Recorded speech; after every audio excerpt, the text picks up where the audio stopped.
Bonjour à tous et bienvenue dans En Pôle, l'émission dédiée à la Formule 1. Cette semaine, nous allons parler d'une écurie un peu particulière. Retraçons ensemble l'histoire de Visa Cash App Racing Bull Formula One Team. What position are we? You're P1, mate.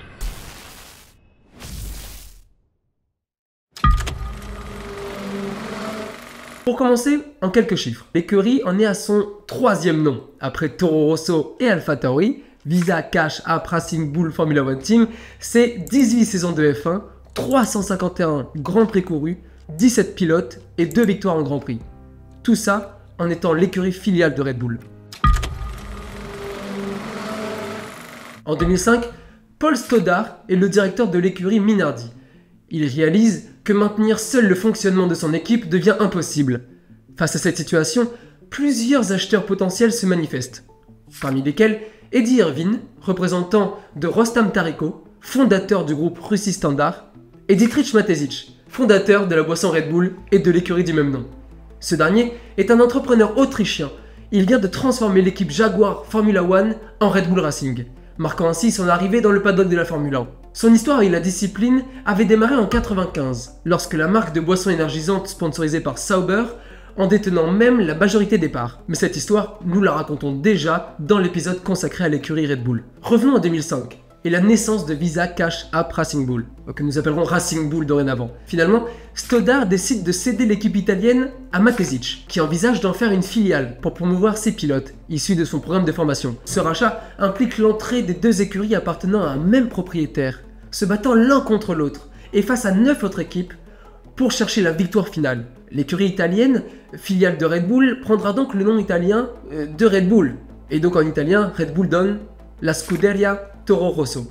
Deux très jeunes pilotes sont donc engagés pour porter à bien les valeurs du projet. D'un côté, l'américain Scott Speed, premier américain à piloter une Formule 1 depuis 1993. Scott a un palmarès assez intéressant. Il obtient une 3e place en GP2. Il est accompagné par Vittorino Luizzi, un jeune pilote italien dont la carrière est financée depuis quelques années par Red Bull.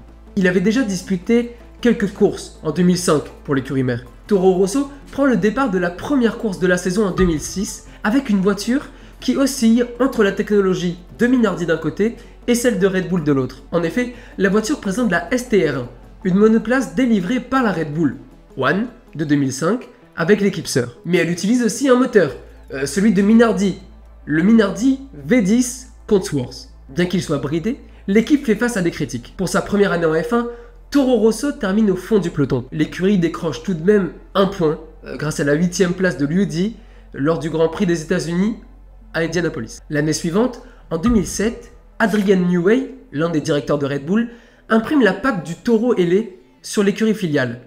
La STR2 ressemble énormément à la Red Bull RB3. La grosse différence entre ces deux voitures, c'est le moteur. L'équipe italienne filiale de Red Bull est motorisée par Ferrari, alors que l'écurie autrichienne est motorisée par Renault. Cette différence impose à Newey de réfléchir à des concepts de châssis, la partie basse de la voiture, pour qu'ils puissent chacun accueillir un moteur complètement différent. Et c'est aussi cette année-là que Red Bull démontre sa rigueur en remplaçant Scott Speed par un jeune espoir de la filiale académique, Sebastian Vettel. Dès la fin de la saison, des résultats se laissent présager. Vettel termine 4e du GP de Chine, son coéquipier termine lui 6e. En 2008, un Français pilote pour la première fois une Toro Rosso, aux côtés de Sebastian Vettel. Il s'agit de Sébastien Bourdet. Mais dans les premières courses, la voiture n'est pas aussi performante qu'en fin d'année précédente. Les deux pilotes peinent course après course à marquer des points et à se qualifier vers le haut du classement. Les évolutions apportées au Grand Prix d'Italie permettent à Sébastien de devenir le premier pilote à gagner un GP pour l'écurie. Rosso gets its moment in the sun. Sebastian Vettel is a Grand Prix winner for the first time. He's the youngest ever, and that's one of the greatest things I've ever seen in Grand Prix racing. Ce résultat montre la voie de la compétitivité de la voiture, permettant à l'écurie de finir à la 6e place du championnat constructeur. Les pilotes ne sont pas connus pour rester longtemps chez Toro Rosso. Soit la pépite monte dans l'écurie mère, ce qui est une consécration, soit le pilote est rétrogradé dans les catégories inférieures. Vettel fait partie des pépites du sport automobile. Il a donc eu le droit en 2009 d'aller chez Red Bull, où il a gagné 4 championnats du monde d'affilée entre 2009 et 2013. En 2010, la réglementation impose aux écuries de construire elles-mêmes leurs pièces et de ne pas pouvoir les acheter aux autres. C'est donc la première fois de son histoire que la marque italienne au taureau rouge développe entièrement sa voiture. Et ça se voit, l'écurie termine la saison 9ème avec seulement 13 points accumulés par les deux pilotes. L'année suivante, à la fin de la saison 2011, les deux pilotes sont éjectés, après une saison à 41 points et à la 8ème place du championnat. En 2012, un deuxième pilote français prend le volant de la marque italienne. Jean-Éric Vergne est engagé aux côtés d'un jeune pilote australien très prometteur, dont le nom résonne encore dans les paddocks, celui de Daniel Ricciardo. Mais la voiture ne répond toujours pas. Les deux hommes terminent à la 9ème place du championnat constructeur avec 26 points accumulés. Ricciardo quitte l'écurie en 2014 pour rejoindre Sébastien Vettel chez Red Bull. Il est remplacé par le russe Daniil Kvyat. Daniil Kvyat va à son tour quitter Toro Rosso pour remplacer Vettel chez Red Bull et former avec Ricciardo un duo de deux pilotes Red Bull, tous les deux formés par le programme jeune. En 2015, deux nouveaux jeunes pilotes et fils de pilotes émergent tous les deux à leur tour. Et leur nom va vous dire quelque chose.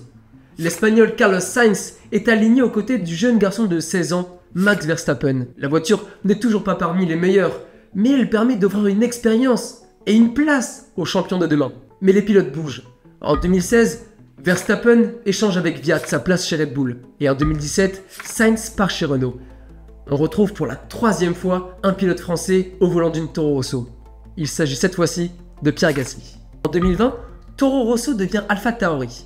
La marque de vêtements italienne appartenant au groupe Red Bull remplace la traduction mot pour mot. Cette année-là, Pierre Gasly marque l'histoire de l'écurie en remportant pour la première fois de sa carrière et la 2e fois de l'histoire de l'équipe une victoire. Et pas n'importe laquelle, une victoire sur les terres d'Alpha Tauri à Monza en Italie.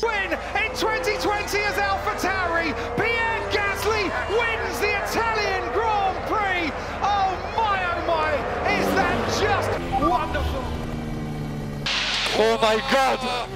What did you do? Gasly et Kvyat ont été remplacés par Tsunoda et Ricciardo, et l'écurie vient de changer d'identité et de sponsor pour cette nouvelle saison 2024, en s'appelant désormais Visa Cash App Racing Bull.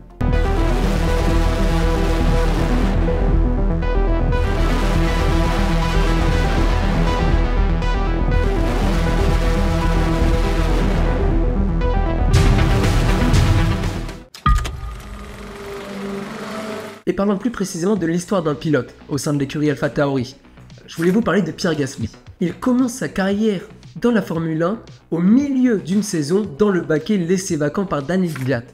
Dès ses premiers pas dans la catégorie reine du sport automobile, Gasly a impressionné, montrant un rythme de course prometteur et un apprentissage rapide dans des voitures de Formule 1. Mais c'est en 2019 que Gasly a été confronté à un des défis de taille. Promu chez Red Bull Racing pour remplacer Daniel Ricciardo, les attentes étaient élevées. Cependant, après des performances en deçà des attentes, Gasly a dû retourner chez Toro Rosso, renommé Alpha Tauri pour la fin de la saison, et seulement 6 mois après son arrivée.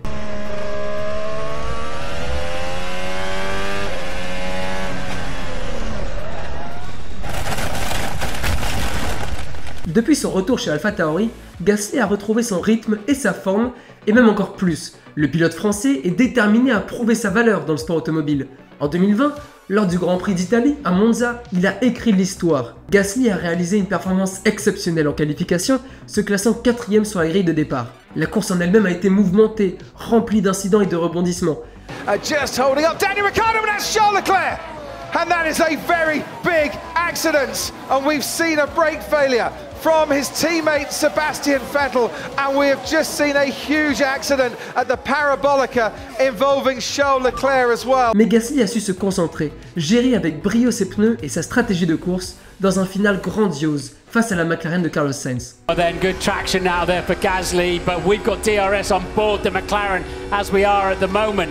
He'll be very close, but I doubt close enough. La victoire de Gasly à Monza a été célébrée comme un moment emblématique de l'histoire de la Formule 1, soulignant son talent indéniable et la compétitivité de l'équipe Alpha Tauri.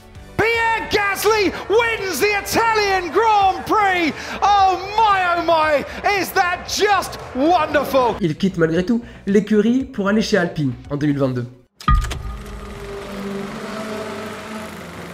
Si je devais retenir une seule rivalité entre deux pilotes de l'écurie Racing Bull, je retiendrais certainement celle entre Carlos Sainz et Max Verstappen. Les deux pilotes ont partagé le volant de l'équipe Toro Rosso en 2015. Ils sont tous les deux de jeunes espoirs du sport automobile à ce moment-là, tous les deux fils de pilotes qui ont marqué l'histoire du sport mécanique. Leur année en tant que débutants a été caractérisée par une rivalité intense, qui les a contraints à repousser mutuellement leurs limites.